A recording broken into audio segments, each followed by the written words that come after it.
Welcome back. In this video tutorial, you will be learning how to format your ebook. We'll be focusing on how you can set your page margin, header, and footer, as well as the Shift plus Enter formula. First is to set your document's margin. On the top of the Word document, click on Layout. Then you'll see a number of options. Click on Margins, select Normal. Now you are able to see that the document is aligned according to the margin. Next is inserting your header and footer. Click on View and select Header and Footer. Then your header and footer will appear.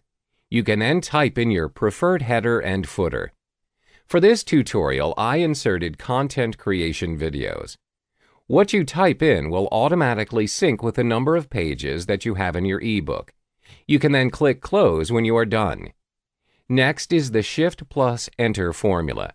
This formula is important as it enables you to type in a new line and not a new paragraph. Let me illustrate an example for you. I have typed in a short paragraph and have come to the end of the page.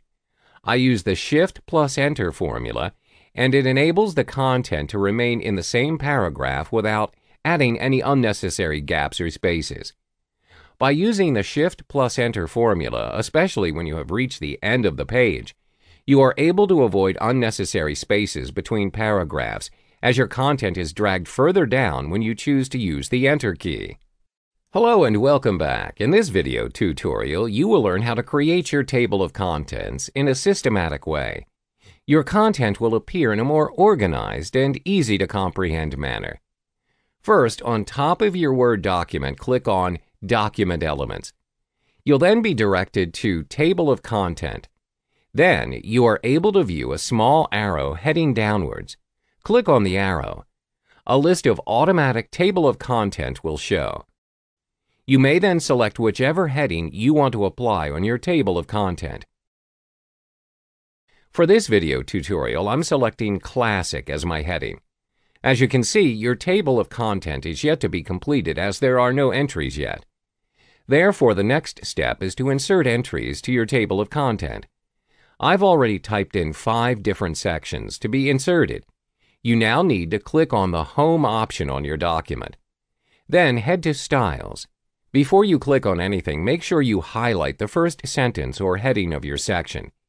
In this case, it's Creating Content. Select Heading 1. As you can see, our first heading is now enlarged and is formatted. Continue to apply the same rule to all of the different sections. Now, all of the first headings are prominent compared to the others. The next step is to highlight your second heading. When you've highlighted the subheading, head on to Styles and click on Heading 2. Your subheading is now formatted, but slightly smaller than your first heading. Apply the same rule to all the subheadings in your document. When you're done, each of your sections now have their main heading and subheading that is clearly distinguishable. To complete the table of content, head back to the table of content that we have set up earlier on. Then click on Table of and select Update Table. Your table is now linked to your headings and is completed. This is a very effective method to organize your content. Previously, I taught you how to edit and format both image and background image for your content. Now I'll show you how to add some text effects to your content. First off, click on the text box of your text. From there, you can see a new tab called Format appear on top of your screen. Just like the previous module, in the Format tab, you'll get to see all kinds of editing sections available for your text. Since we only want to edit the text directly, we will be focusing on the Word Art Styles section. If you scroll down to it, you can see all kinds of instant text styles. Let's try choosing one. Note how once you've chosen the one that you want, you can see an immediate change to your selected text. Just like what you did on the previous module, you can edit the text further using the text fill, text outline, and text effect. Utilize all 3 options to get the best result for your text. For now, let's add a 3D rotation to the text. Go to Text Effect and choose 3D Rotation. Pick one of your preferred effects and apply it to the text. That's how you style up your text. At this point, you've mastered both image and text editing skills for your content video using PowerPoint. For the next part, I'll show you how to add audio and video to boost your content. Welcome back. In this module, we're going to insert audio and video to your PowerPoint slides. First of all, for video, all you need to do first is to click on the Insert tab. Then, to the far right, click on the Audio button. Choose Audio from File to start importing your preferred audio from your computer. Once you insert the audio, a speaker and controller icon will appear. You can drag the icon to any position in slide. That's about it for adding audio. For video, go to the same Insert tab, look for Video and click Video from File. Choose your desired video and resize it to fit your slide. Just click the Play button if you want to review the video. That's all for adding audio and video to your PowerPoint slides. Finally, in the next module, we're going to convert your default PowerPoint video format to a higher definition video format. We've reached the final module on creating content using PowerPoint videos. Previously, when you saved your PowerPoint project to a video, it will automatically be in WMV format. Personally, this is not a reliable video format. The video format that I would suggest you use is MP4. It is high definition and works amazingly across multiple platforms, both online and offline. For this purpose, we're going to use a free converting software called Any Video Converter. First, click the Add or Drag Files and choose the WMV PowerPoint video. Then you need to change the video format output. Click the box besides Convert Now and scroll all the way down to find Customized MP4 Movie. This is the option that you need to choose. Next is the video size. Below the Preview panel is the basic settings box. Click on the video size and make sure that it follows the original size of your video. In this case, it is 1280 by 720. Don't forget to set the output folder of your video. If everything is in order, click Convert Now. Depending on the size of your video, the time taken for it to be converted will vary. As you can see, once your video has been converted, it is now in MP4. Congratulations! You've successfully created a fresh new content video using only PowerPoint slides and converted it to MP4 video format. Hello and welcome to the Content Creation video course. For this first tutorial, I'll walk you through the simple formula for your ebook content creation. I like to call this rule the 5x5 formula. This simply means your content should at least have 5 points, where each of the points will have another 5 subpoints. Let me illustrate an example for you. Let's say you're publishing content on how to create your ebook. Your content should have 5 main points, which I have listed accordingly. Then each of the main points, for example, the first point, creating content, will have a breakdown of another 5 points. This applies to all of the main points of your content. This will speed up your content creation journey and you will never go wrong. To start adding transitions to your video, all you need to do is click the Transitions option. If you scroll down, you can see that Camtasia has a variety of transitions available for you to choose from. You can hover your mouse over it to see a short preview of each transition. Let's go with Fade. Drag the transition, and before you add it to the video, you can see that you can put it either at the beginning or at the ending of your video. For now, let's choose the beginning. Once you've done that, preview the transition. See how your video fades in from the beginning? But if you want to make the transition fade in longer, all you need to do is extend the transition like this. Now, as you can see, the extension allows the transition to appear longer and slower. Next, let us try putting another transition at the end of the video. Drag the fade through black transition and drop it at the end. Using the same technique, you can choose to extend the transition by dragging it within your video. Don't forget to preview it to see if it is to your liking. That concludes adding transitions to your video. Finally, it's time to render your video into a proper high-definition and readable video format. All you need to do is click Share and choose the Local File option. In the pop-up box, click the Custom Production Settings. I want you to focus only on these two options. It is the MP4 only for 720 pixels and the MP4 only for 1080 pixels. A high-definition content recording is a must for all kinds of videos you want to create. That is why these two are the best options out there. For this tutorial, I'm going with MP4 only for 720 pixels. Moving forward, label your production or project name.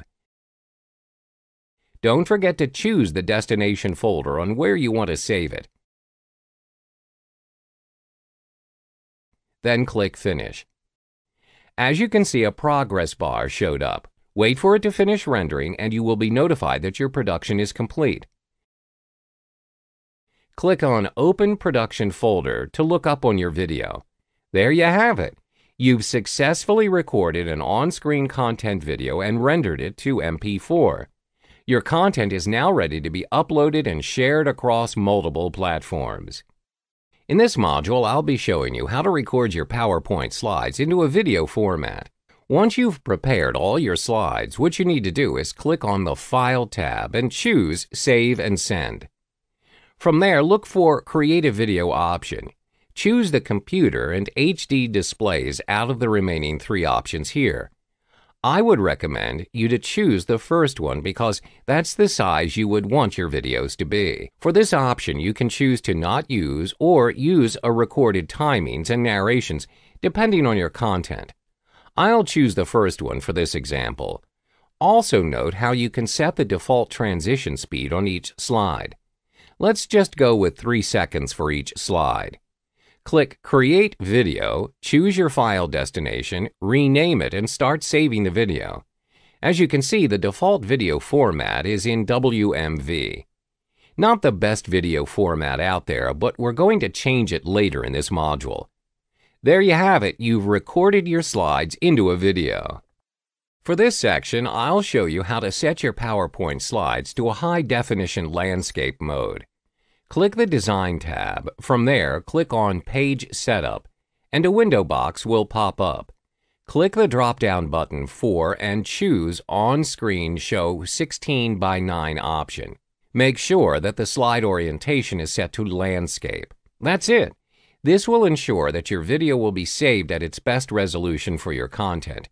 So make sure you set this setting first before you start filling your slides with content. Next, you'll learn how to add transitions and animations to your slides. Time to add transitions and animations to your content videos. To begin with, start with clicking on the Transition tab on top of the screen. As you can see, there is a range of transitions that you can choose from.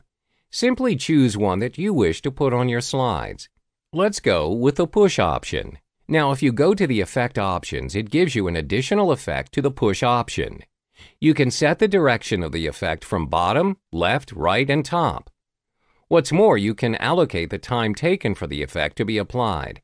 You can set it to appear slower or faster than the default 1-second timing. Just change the duration and click on the effect to see it in action. Should you find the effect suitable to your content, simply click Apply to All, and the same effect will be applied to all the slides. That sums up the creation of transitions to your slides. Now it's time to add animations to your text. First of all, click on the text box. Next, look for the Animation tab on top, and a set of animation will be shown. Pick any animation that you would like to use for your text, for example, fly-in. Similarly, the Effect option is available if you want to change the direction of the animation. In addition to that, click on the Animation pane. If you have more than one animation in a slide, you need to arrange the sequence to show which comes first, second, and so on. For example, you would want the first animation to start with Previous, meaning the text will appear automatically after the whole slide emerges. You can set its individual timing and delay if you want to. Let's add another text animation.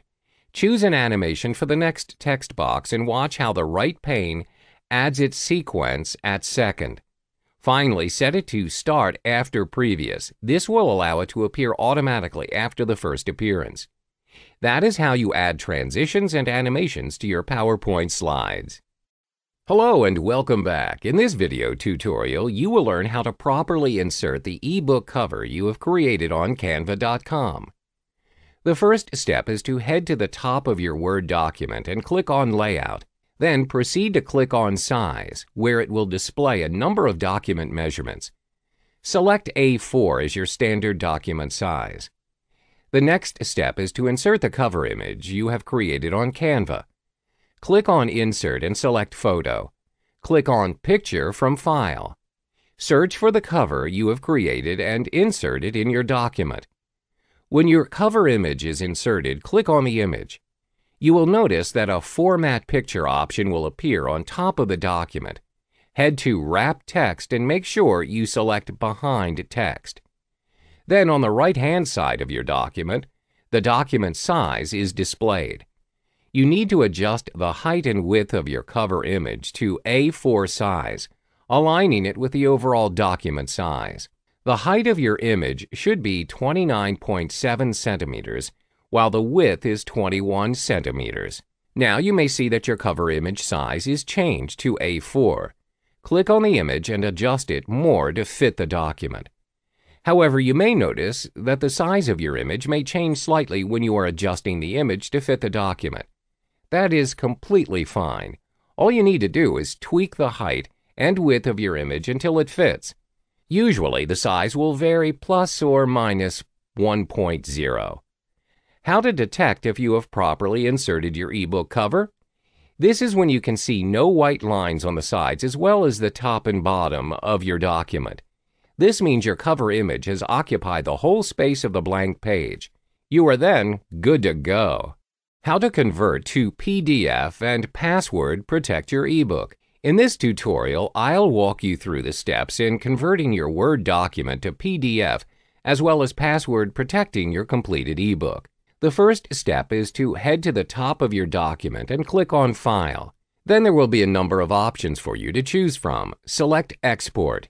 When you have clicked on Export, you will then have two options, which is Create PDF XPS Document and Change File Type.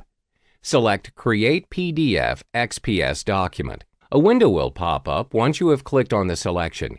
This window will enable you to select where you want to save your exported file. To make it easier for you to search for your file, I recommend you save it on your desktop. The next step is to password protect your ebook. You can see on the right-hand side of the pop-up window there is an Options button. Click on it and a small pop-up window will appear. Under PDF Options, tick on the box that says Encrypt the document with a password. Then click OK. A window will pop up asking you for your password. Type in your preferred password and re-enter your password. When you are done, click OK. Then proceed to click Publish. Your document is now saved in PDF version and is secured. I recommend that you cross-check your saved document. When you open your document, a password will be required before you can view the content. When you have typed in your password correctly, you can then access your document and its full content. In this module, I will be showing you how to create your awesome content using Camtasia Studio. This will include editing, removing noises, creating transitions, and rendering your videos. Let's get started. Click Camtasia to run the program. To start, click Record on the top right screen, and a frame of what you want to record will pop up. This middle pointer allows you to adjust the position of the frame. What I want you to focus on is this box below it. Under the Select Area side, you have the option to do a full screen or a custom recording. Custom recording lets you choose your desired dimensions. On the right side is the recording inputs. Over here you can choose to turn on your camera while recording and also audio. Beside it is where you can adjust the volume of your audio. So make sure to adjust everything that I've mentioned before you start recording. You can do so by clicking the Rec button to record. Say, for example, you want to record this notepad. You need to make sure that it fits the frame. Anything outside of the frame won't be recorded. In the next module, I'll teach you how to edit your recorded video. For this part, I will show you how to edit your video. This includes splitting and cutting videos. Additionally, you will learn how to separate the audio from its video and adding new audio for the video. Let's get to it. Click Import Media and choose the recording that you've done previously with Camtasia. As you can see, that recording will be put in your media bin. To begin, just drag and drop the video to the timeline below. Most of your editing process will be done here in the timeline. You can click play to preview the recorded video.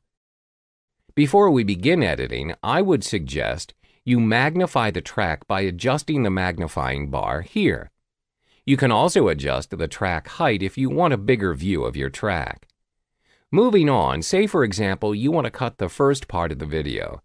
To do so, you need to split your video. Simply drag the tracker to the part where you want to split it, then click the split option on top.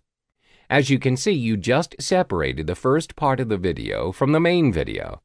To remove it, all you have to do is highlight on the split part and click Cut. There you have it. Now I'll show you how to separate the audio from its video while adding a new audio to your track. Right-click the video and choose Separate Audio and Video option. The newly appeared track you see here is actually the separated audio from your video. To remove it, just click on the track and cut it.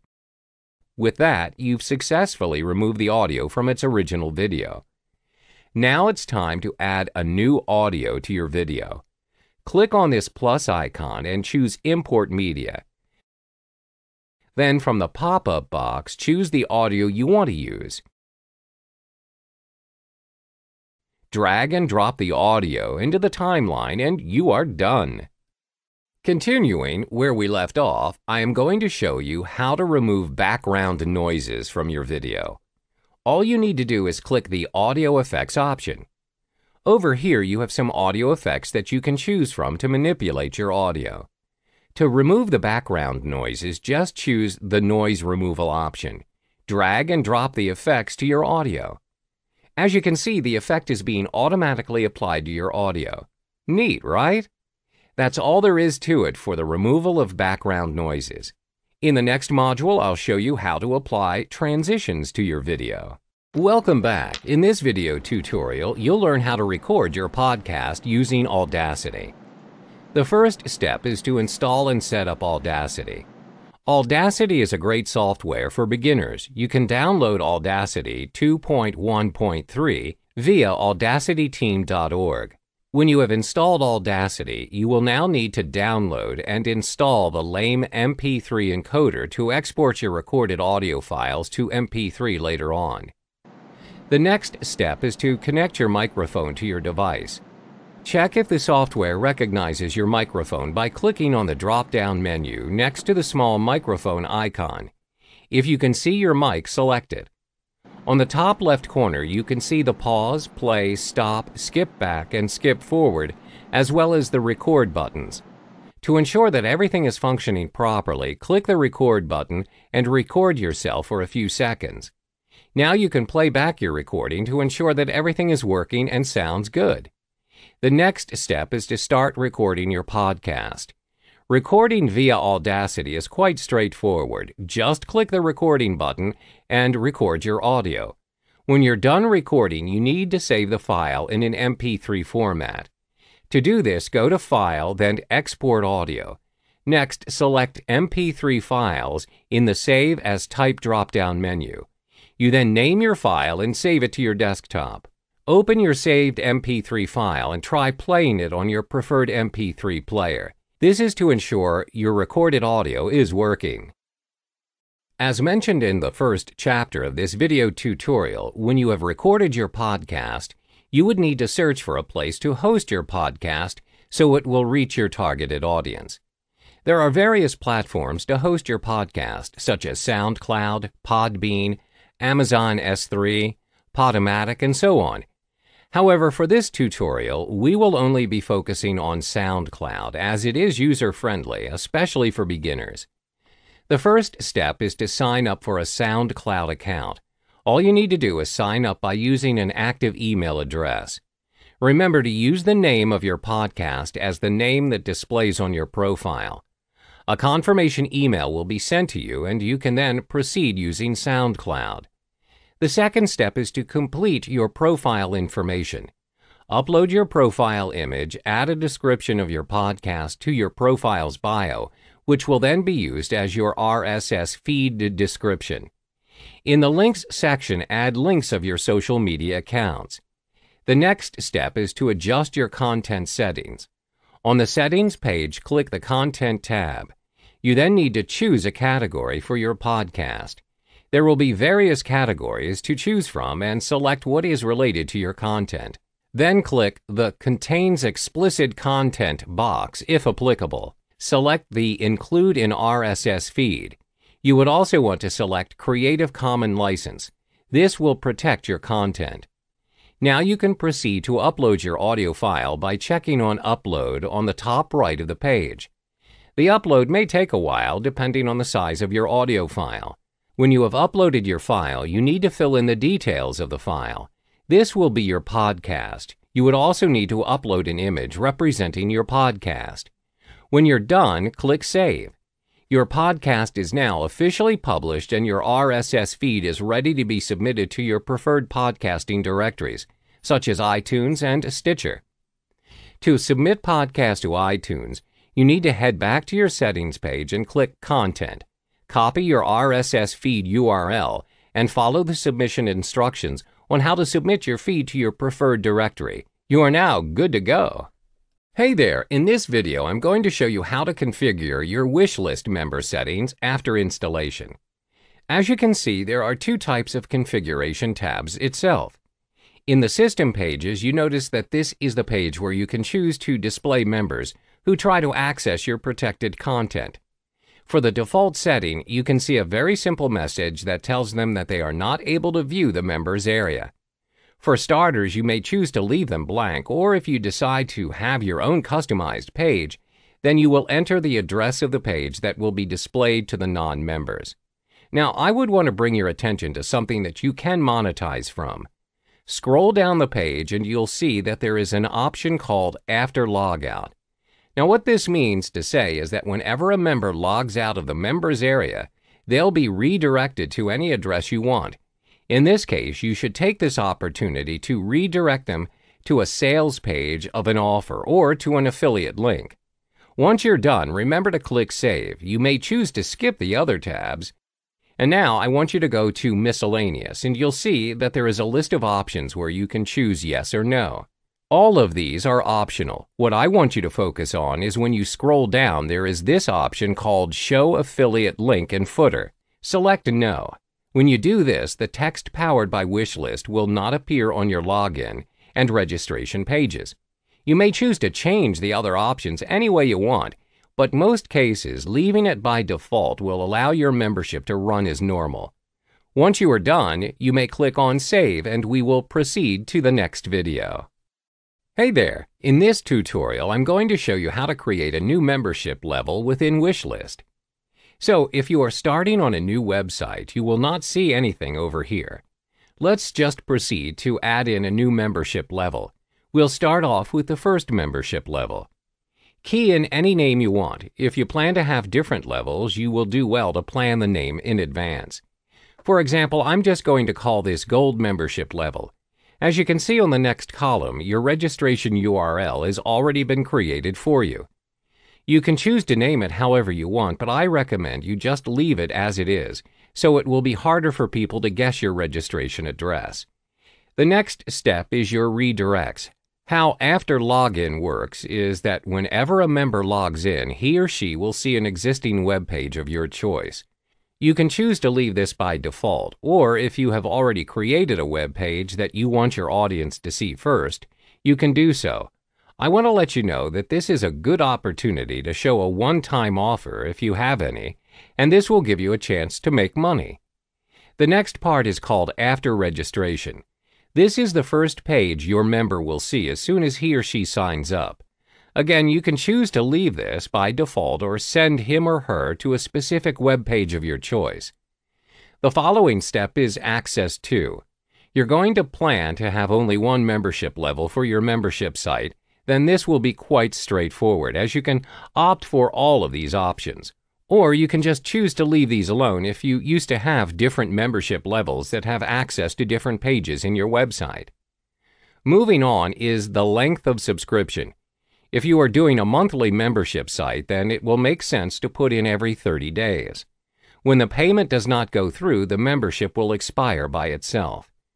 You must set this up with your payment process, which you can complete through the Integration tab, which will not be covered in this video. Alternately, if this is going to be a lifetime membership where your customer pays only once to have access to your membership site permanently, then you'd want to opt for the no expiration date. Now let's have a look at advanced settings. This is optional. For the registration requirements, I recommend you opt for Require CAPTCHA Image on registration page, as this protects your registration page against robots and automated signups. If you really want to make sure that your members really want to sign up to your membership site, you can click on the second option, which is the Require Email Confirmation after registration. The rest of the options can be left alone, although you will do well to check them out and see if you'd like to add on some advanced settings to your membership site. But as far as the basics go, you're pretty much done and you continue to add new level. That's about it. In this video tutorial, you will learn how to create your ebook cover using a site known as canva.com. This is very easy to use, especially for beginners. The first step is to head onto the site and register for an account. You can either sign up with Facebook, Google, or email. When you've set up your account, you can then proceed to log into the site.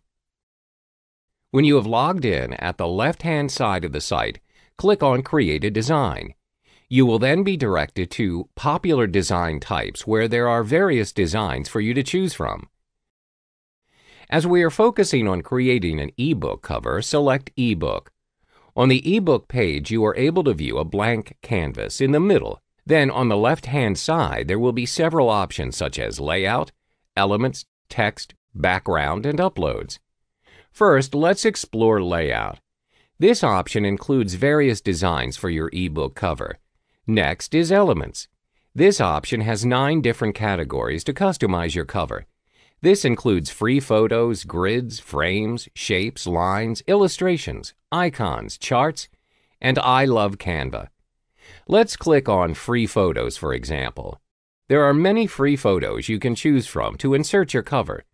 For frames, you are also able to choose different frame types for your cover. Next is Text. Text provides you different designs for your fonts. This includes your heading, subheading, and body texts. Most importantly, many of them are free. For background, you can select any background of your choice to insert on your ebook cover. Last but not least is Uploads. Uploads enables you to upload your own images from your computer to create your cover. Now let's start creating our ebook cover by clicking on Layout. The design that you choose will appear on the blank canvas in the middle of the page. As you can see, there are layouts that are freely provided for you, and there are designs that you need to purchase. Now you need to select a design. When you've selected your design, you may also edit the captions on the cover according to your ebook content. For this video tutorial, I'll change the title to Learning to Create an Ebook on Your Own.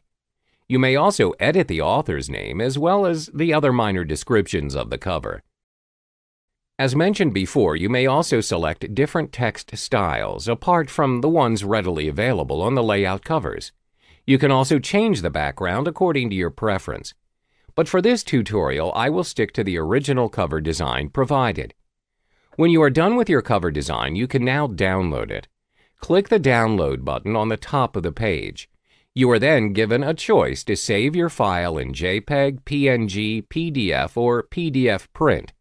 Select PNG, then click Download. Your file is now being saved and it will take several seconds. When it's downloaded, your ebook cover is now good to go and ready to use. Welcome back. In this video, you'll learn what is print on demand and how it works. What is print on demand? Products such as manuscripts, books, or CDs are printed or produced individually when there is a demand or order placed. This is different from your normal publishing as products are not produced in bulk before promotion or sales.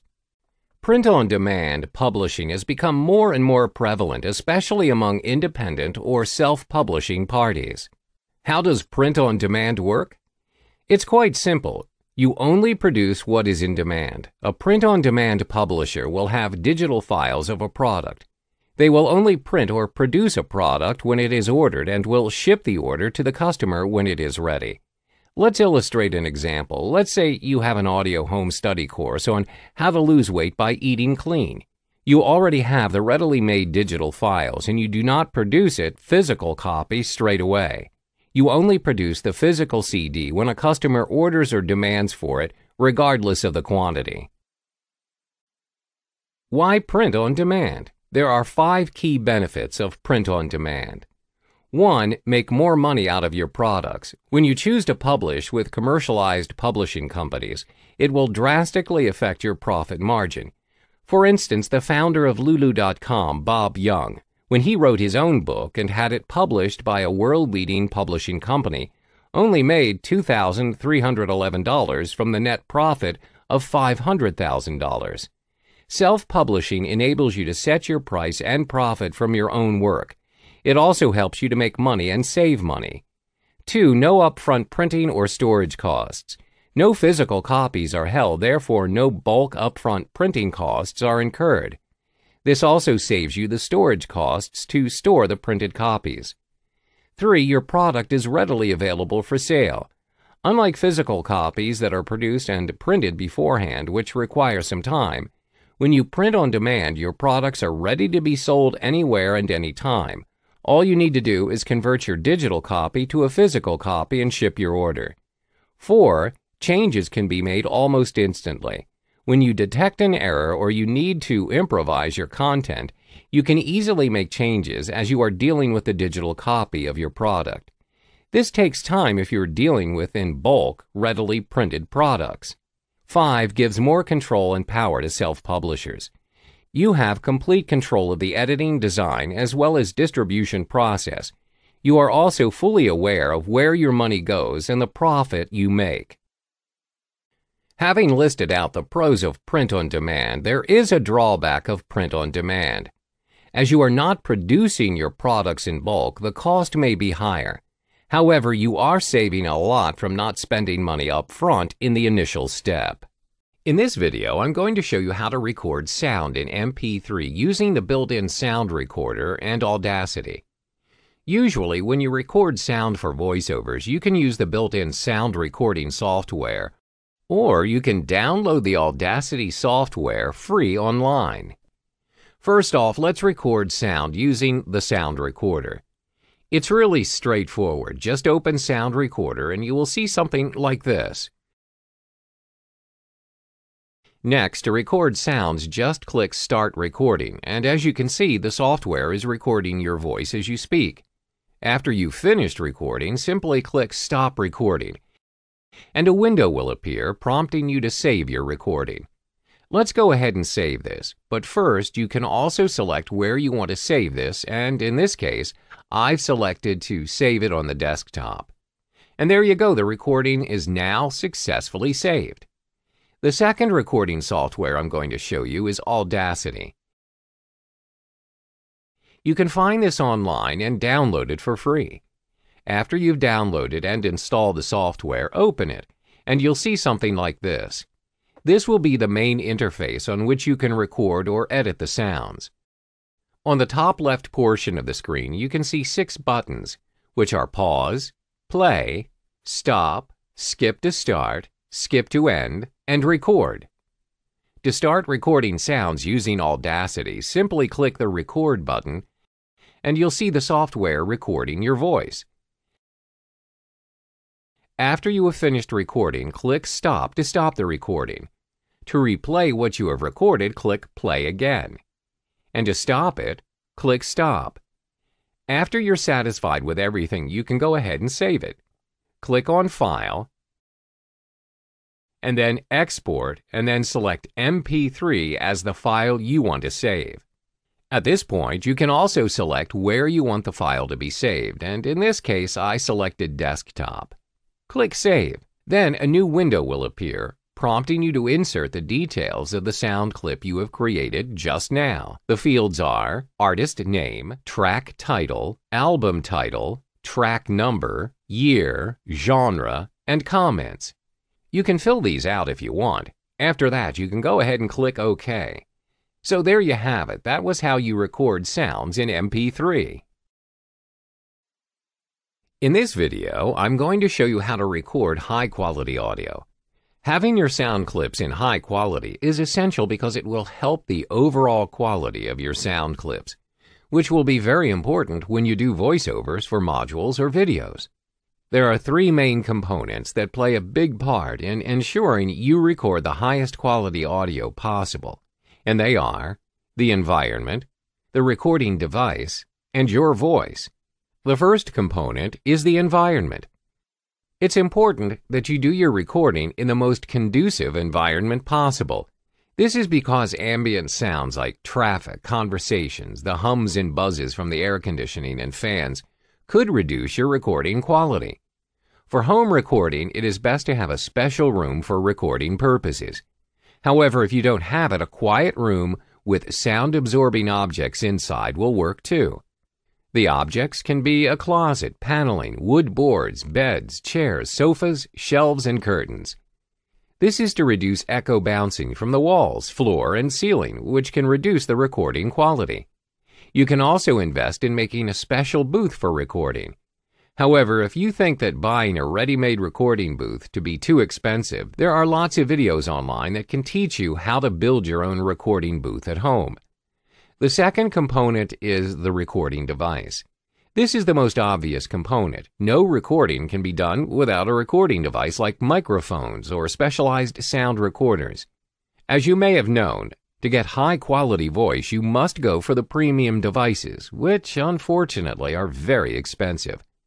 Some microphones and recording devices may cost thousands of dollars.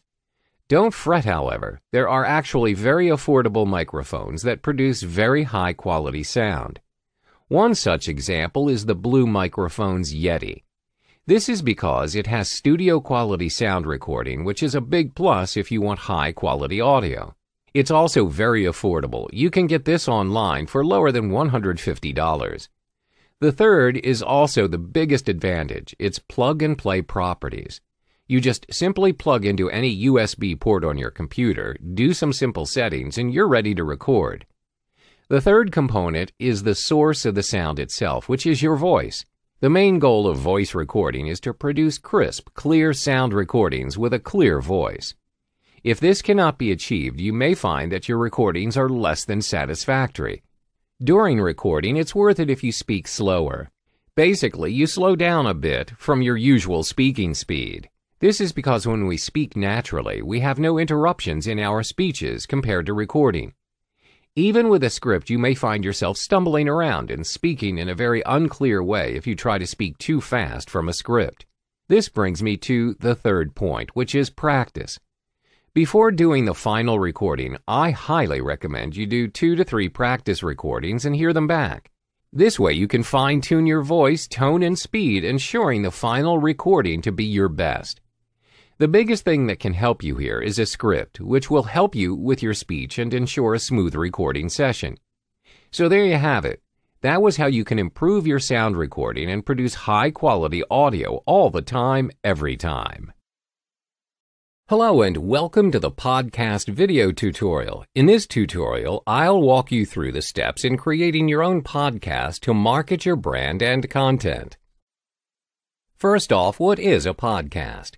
A podcast is most commonly known as Internet radio on demand. It usually comprises of a series of episodes of spoken audio which is often catered towards a specific niche or theme. It is different from traditional radio as it showcases original content and not just a repurpose of the radio's content. Podcasts are readily available online and you're able to subscribe to a podcast and get weekly updates of new episodes. This can be done via the podcast app on your phone, or you can even browse the podcast sites via desktop. You may listen to the podcast anywhere when you have downloaded the podcast series. How to start your own podcast? Starting up your own podcast is not impossible, but it does take some time for beginners. Bear in mind that it's not just simply audio recordings. You need to be committed and consistent in order to generate a loyal following, as well as producing valuable content. In order to produce quality content, you also need suitable equipment to start your podcast. The first equipment you need is a good quality microphone. This is important as you would want to produce crystal clear audio. Therefore, I recommend the Blue Yeti microphone. The Blue Yeti's quality is rich for its cost as compared to other microphones available out there. However, if you're just starting out, any microphone at hand would do, but make sure you're able to produce good audio. The second most important equipment is a computer. Any Windows computer or Mac would work fine to record, edit, and upload your audio recordings. The third equipment you need is an audio editing software. For beginners, I recommend Audacity as it is a free open source program. There are other options to choose from out there, but the license fees can get quite costly.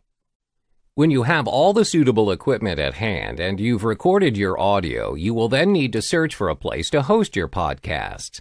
This step is crucial as it enables your podcast to be showcased on directories and apps. Where can you host your podcasts?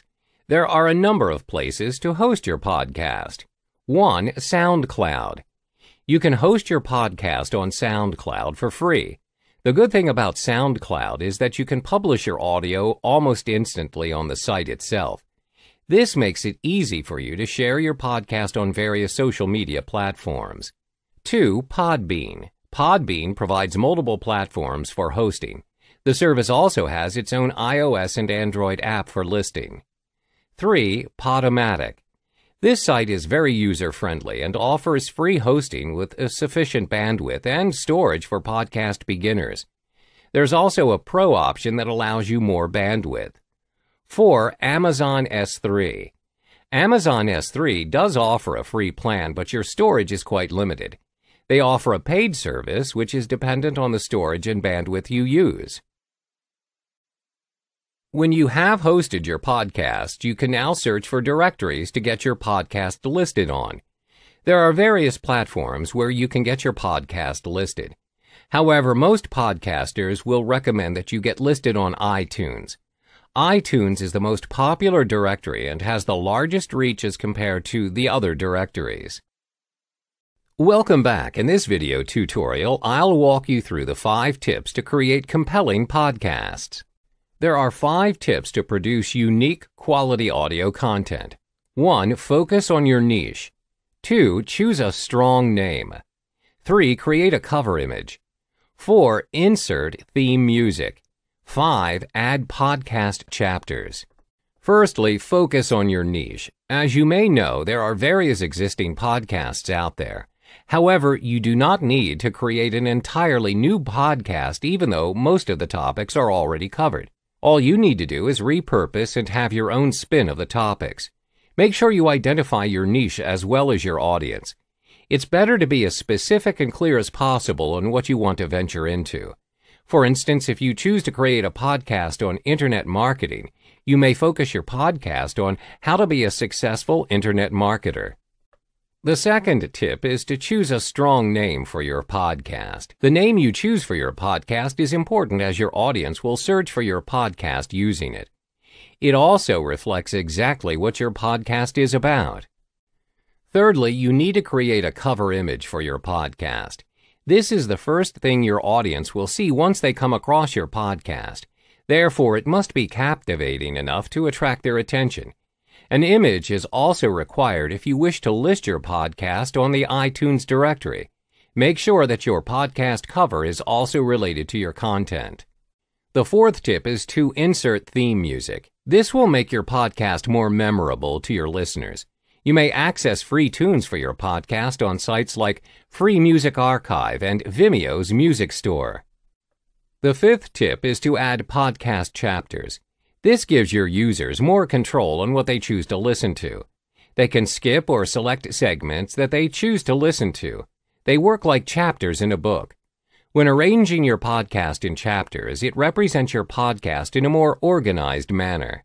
Now that you've created your products and set up your funnel, you're all ready to go and start selling. But one thing I recommend you do is to list your products on a platform or a network that will handle paying out the affiliate commissions for you and that will help you in getting affiliates. And the top platforms or networks out there are JVZoo, Warrior Plus, and ClickBank. Now, if you're not in the make money online niche or the internet marketing niche, then I recommend you sell on ClickBank. But if you're on the make money or internet marketing niche, JVZoo and Warrior Plus are very good for those niches. They attract a lot of affiliates. Okay, they provide the buy now buttons for you. They pay you instantly through PayPal. And of course, there's no need for a merchant account. And same with ClickBank. If you list your products on ClickBank, you don't need a merchant account. But I recommend you test out other networks out there, see what works best for your types of products and your business, and also the situation that you're in.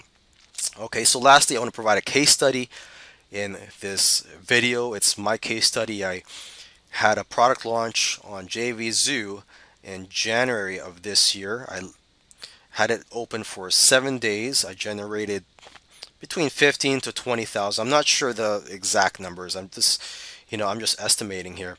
And what I did was, after it closed, I relisted it on the Warrior Plus network a couple months later in the month of March as a spring break special. I listed it again for 7 days.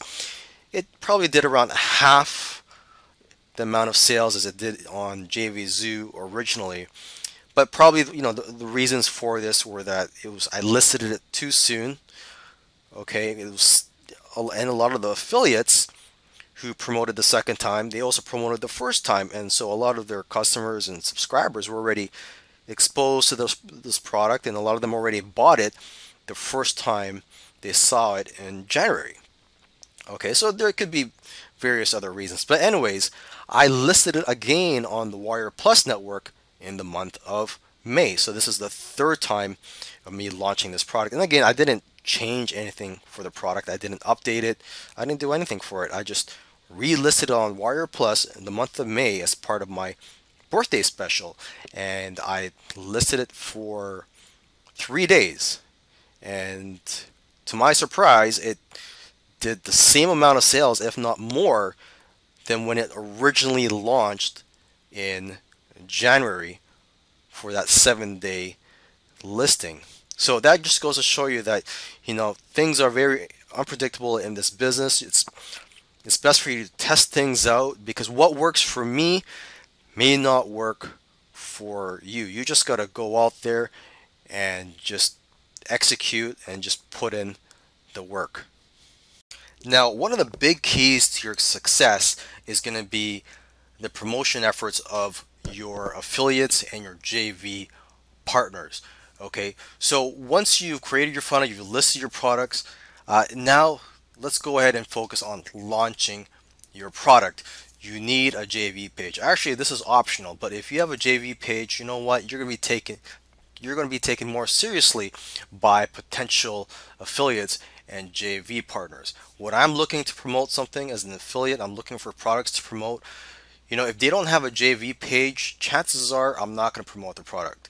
Although I have promoted products that do not have JV pages, but if they have a JV page, the more likely I'm going to promote their product. I scan JV launch calendars such as Muncheye for products to promote, and that's what I recommend you do. Is that when you have a product launch coming, is to list your product on one of these many JV launch calendars such as Muncheye. I just use Muncheye, but if you want, you could use other JV launch calendars. And what I'm talking about is websites where they list upcoming product launches, okay? Because you want to get exposure and you want affiliates to take notice of your upcoming product launch. Okay, now when on your JV page, you also want to have an opt-in form on there, because you want to build a list of JVs and affiliates so that in the future, when you have other product launches, you can easily notify them. Okay, they don't have to go out looking for you. You could just notify them of your upcoming product launch. Okay, you also want to contact other marketers in your niche who may potentially want to promote your product. Okay, you also want to offer a cash contest. Again, this is optional, especially if you don't have any money.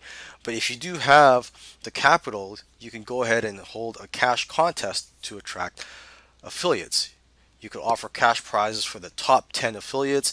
You can offer speed prizes and others. If you want to get ideas on how to create cash or on the type of cash contest you could have, try to see what other vendors or product launchers are offering as cash prizes for their contests and how they model their contests. Okay, and you also want to email updates to your JVs and affiliates during the launch, and also remind them to promote your product, because after all, there are several product launches going on every day and you are competing for the attention of your affiliates. Got an idea? Are you an expert at something? How about turning what you already know into cash? That's right. I'm going to show you how you can turn your knowledge or expertise into a cash-making machine. And even if you don't consider yourself an expert, that shouldn't stop you from doing this, because I'm sure you know of at least a friend or two who are experts at something, and you can leverage on them to create a sellable product on the internet that makes money hand over fist. According to a study by Cogital, in the last 3 months, 65.5% of internet users surveyed use the internet to gather information about services or products, and 65.9% gathered information on health issues. So, are people looking for information online? You already know that. But here's where it gets more interesting. Lynda.com, an American online education company offering thousands of video courses in software, creative, and business skills, was acquired by Microsoft for a whopping $26.2 billion. JVZoo, the fastest growing marketplace for digital products, raked in $50 million in sales within its first 4 years online. I could name more examples, but the question is there money to be made in selling information? You bet! That's why I am announcing the Expert Content Videos. Expert Content Videos is a collection of 30 on-screen, step-by-step video tutorials on how to turn your expertise and knowledge into a sellable, profitable product. This is exactly what top online marketers, experts, and gurus are doing and have been doing for years. With this, there's nothing to second guess or figure out. Pick your favorite product format and just follow.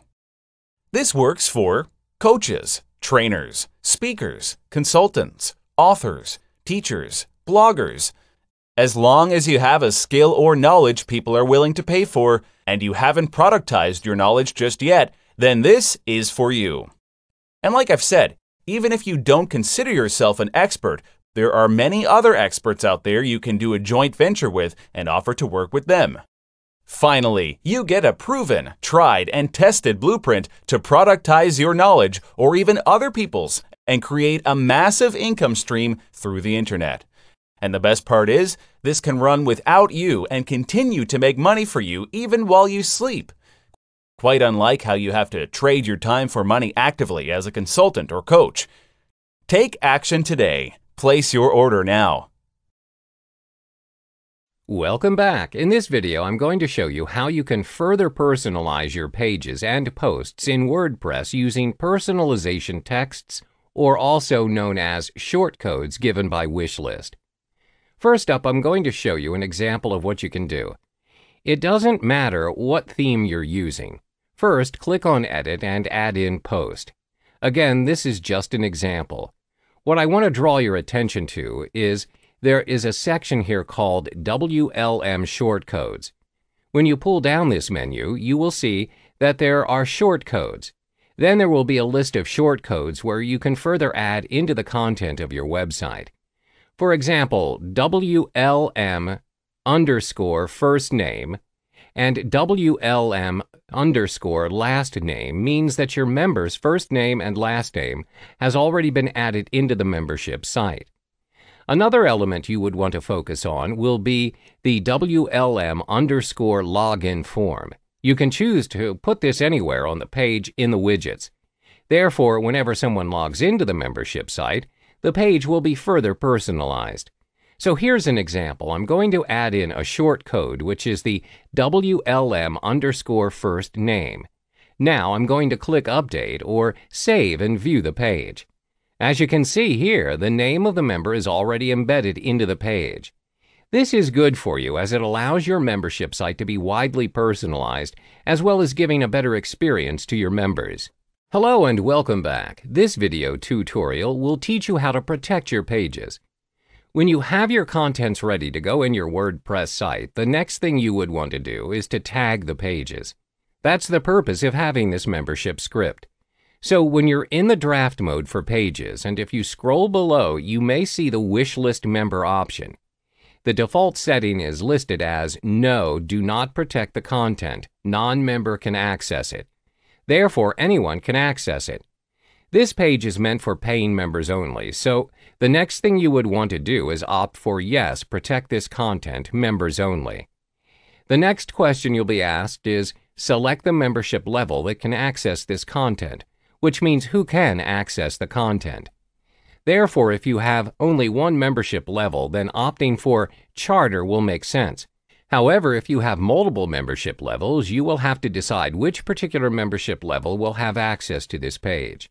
That's all there is to it. Frankly speaking, you do not have to change your settings, but if you're looking for something more advanced, you can consider enhancing your options further. Once you've updated your page, it'll be protected and no non-members can view this page.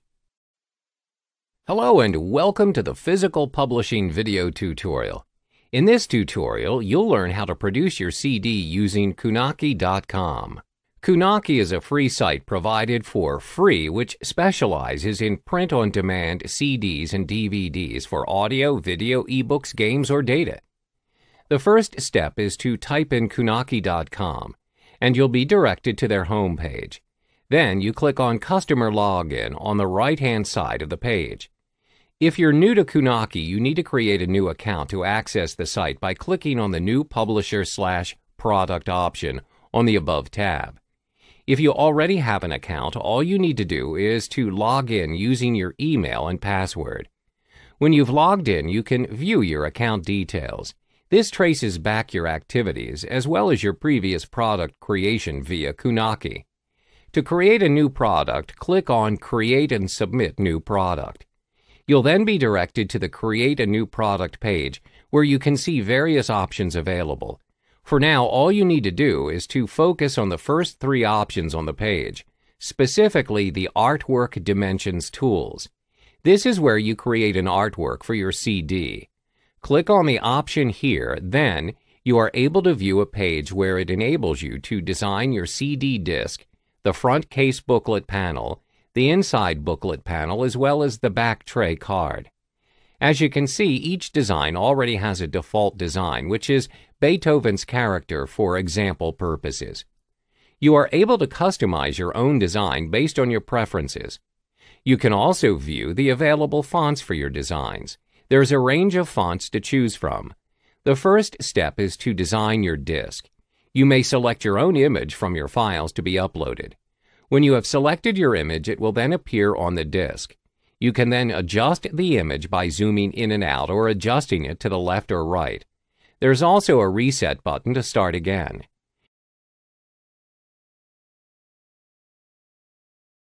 You are also able to customize your disc's color as well as adjusting your banner size, position, and alpha.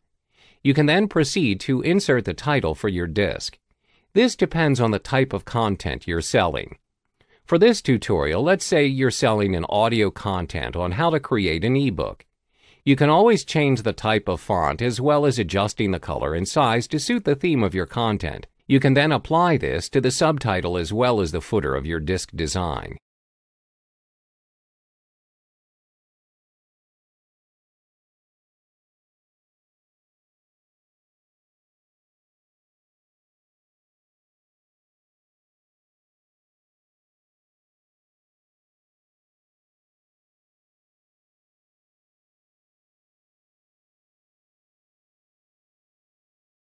The same steps are applied to Step 2, Step 3, as well as Step 4 of your CD case design. It's very simple to execute and takes only a short period of time. I'll demonstrate to you the steps for each section.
When you are done with all of the designs, you can now download them one by one.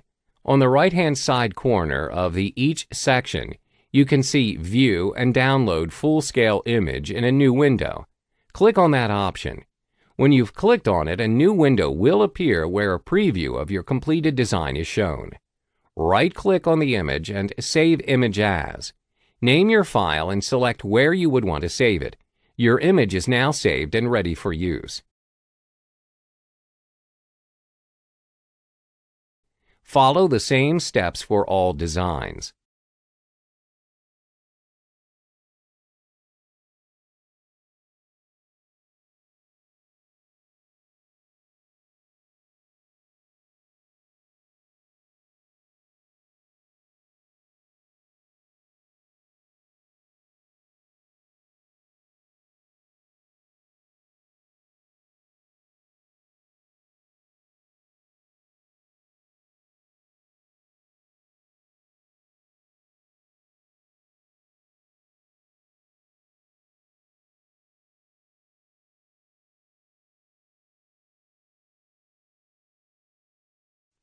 When you're done, you need to log back into your account on Kunaki.com for the next step.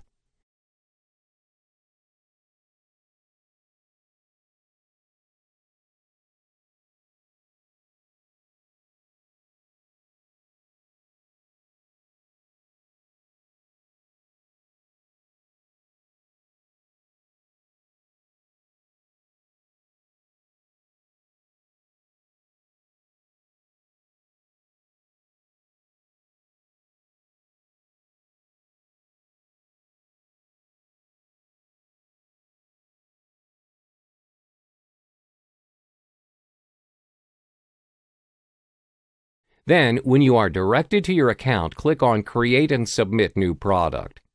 On the next page, you'll need to select which type of audio file you're going to create. Select Audio CD that will play on all CD audio players. You may upload your audio files that are in WAV, MP3, AAC, WMV, and M4A, and other formats. The next step is to ensure that you select a jewel case for the type of case and select CD for the type of disc. You can then click on Upload Audio Files and Artwork to start creating your product. You are then directed to the New Product Submission page.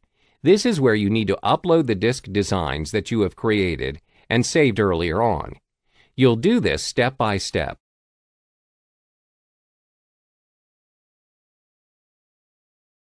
The first step is to upload your front case image.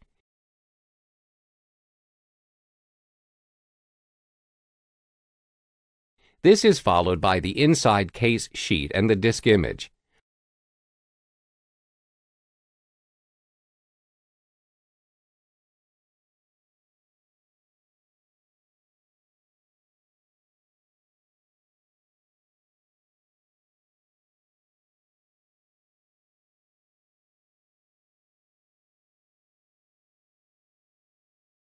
Last but not least is your back tray image.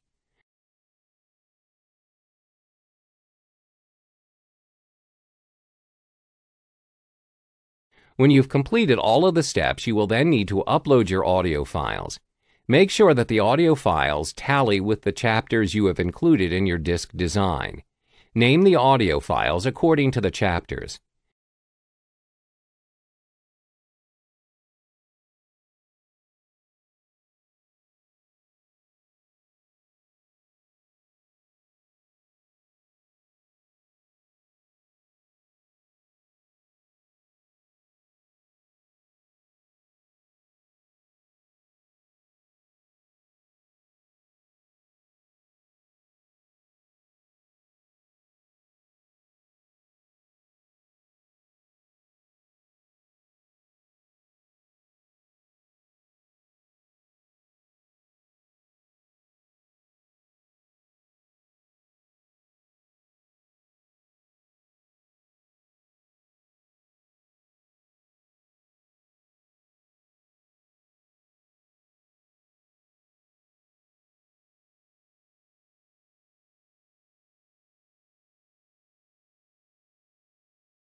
The final step is to enter your product information. The bold fields are the required field for you to fill in. You can disregard the other fields if you're just starting out on producing your CD. First, select the Add a Kunaki UPC barcode. Then add in the title and subtitle of your content.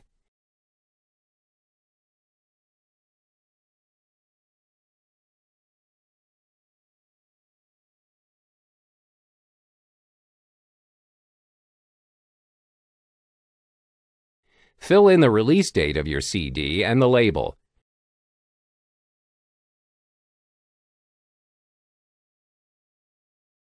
When you've completed all the required steps, you need to upload your CD designs as well as audio files by clicking on the Upload button.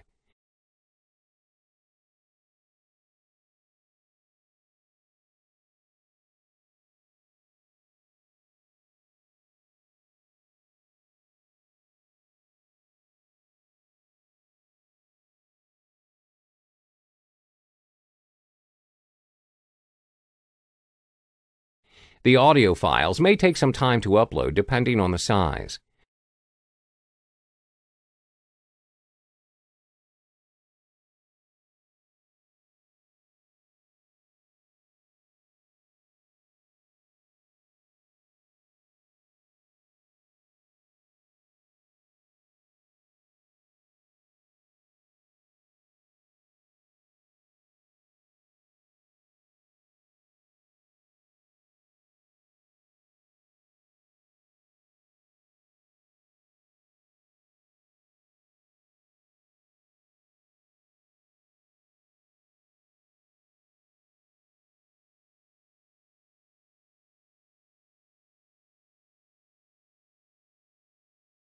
When the files are uploaded, you can now click Submit Product.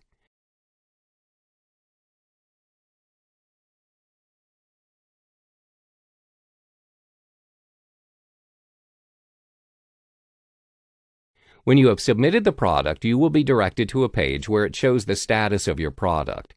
It may take a couple of minutes for the completion of your product. When your product is ready, you will be notified through the page as well as via email. Then you would need to log into your account to complete the payment process.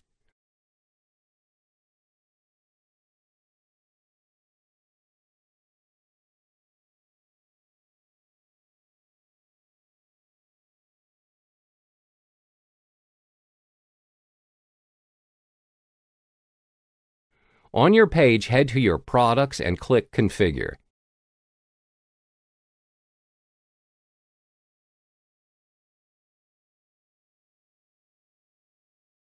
You'll be directed to another page where you can request to order your free review copy.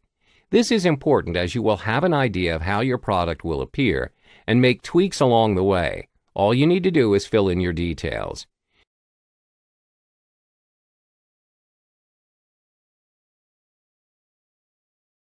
You also have a choice to proceed to payment straight away if you are satisfied with the product. Click on Order Your Product. A preview of your product with its details will be shown to you.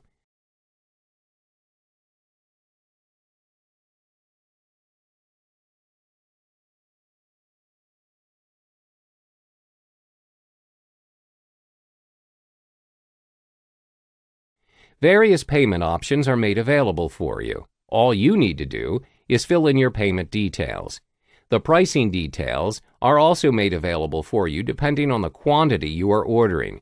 When the payment is completed, your product will be shipped to you. Welcome to this course in which I'm going to teach you how to create a new product every month and launch a new product every month. And this is a great skill to have. Now, why is this skill important? Well, a lot of the successful marketers out there are good at launching new products consistently. And that's the thing with internet marketing, is that you always have to have fresh new products out there. So this course is going to go over that.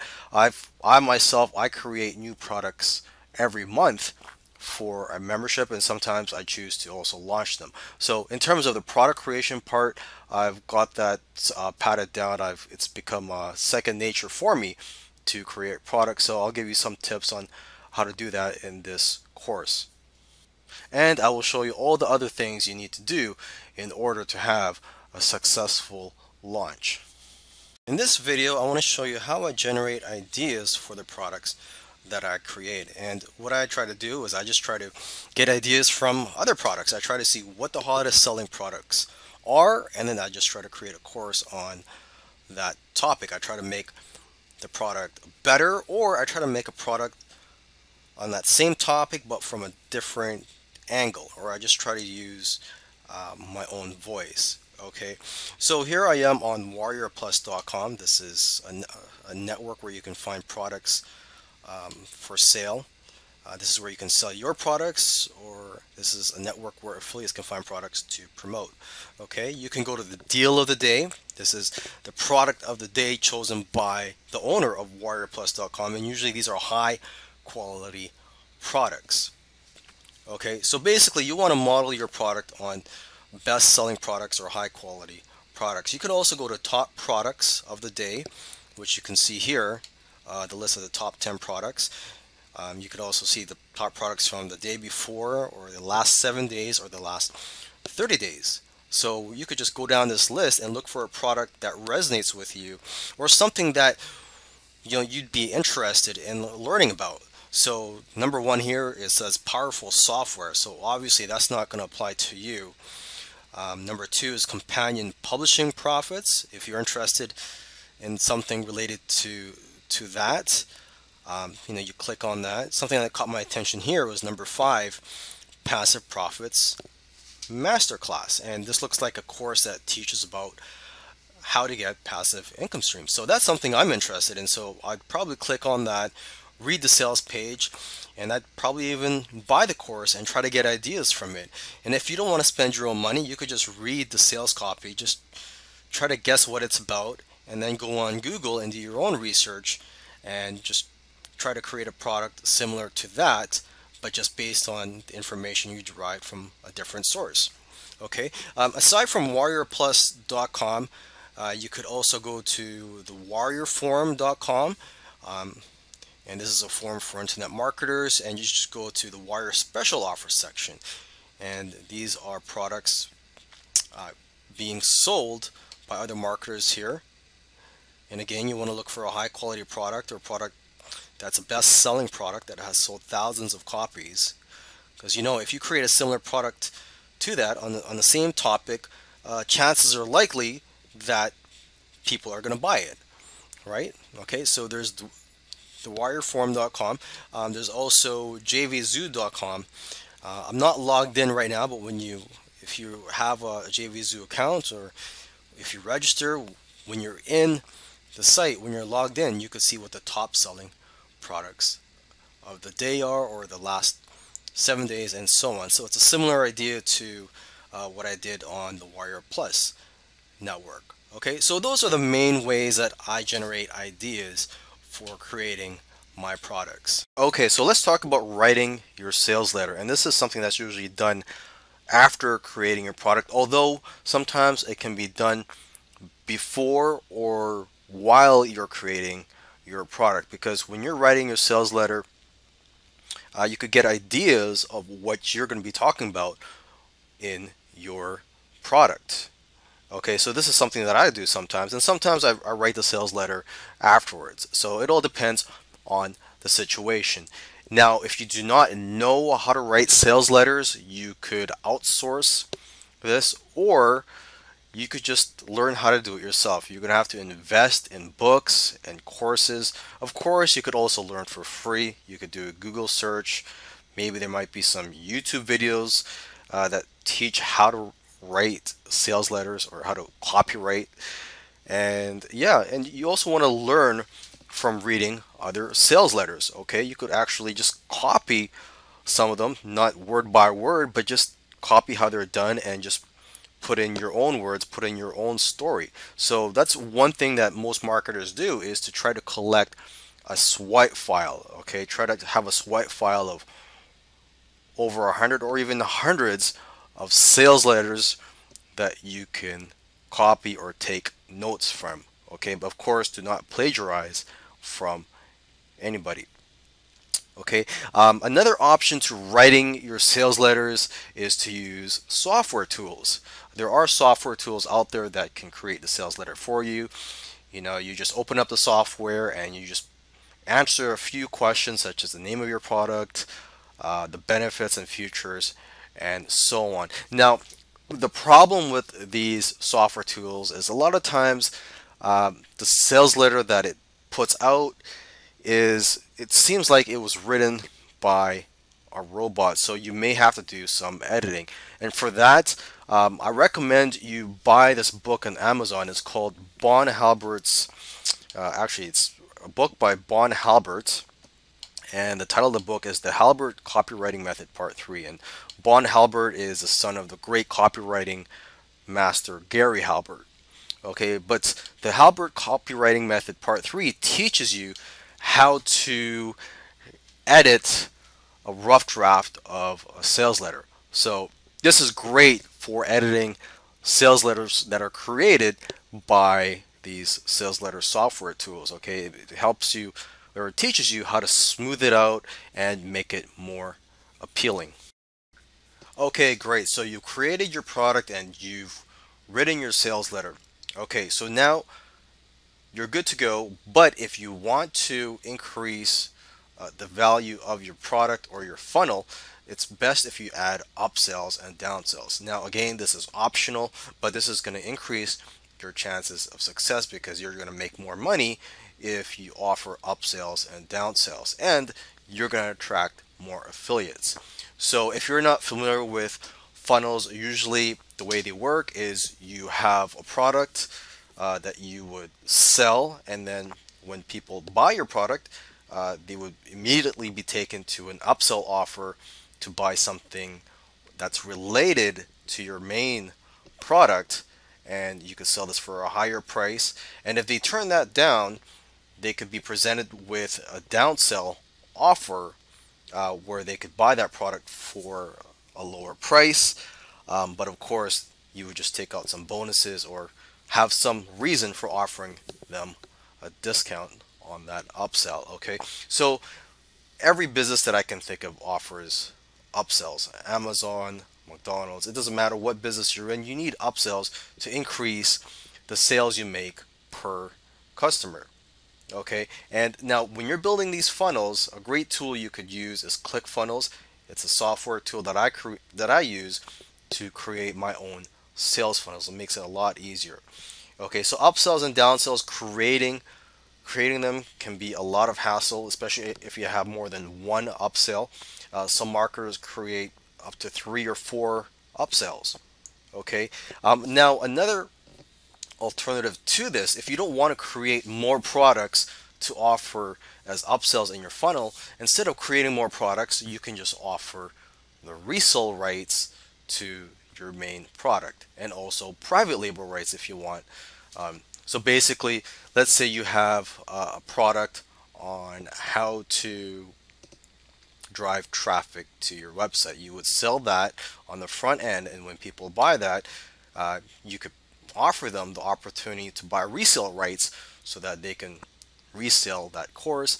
And if they buy the resale rights, you could offer them another upsell where you could sell them the private label rights, meaning that they could edit the product and resell the product.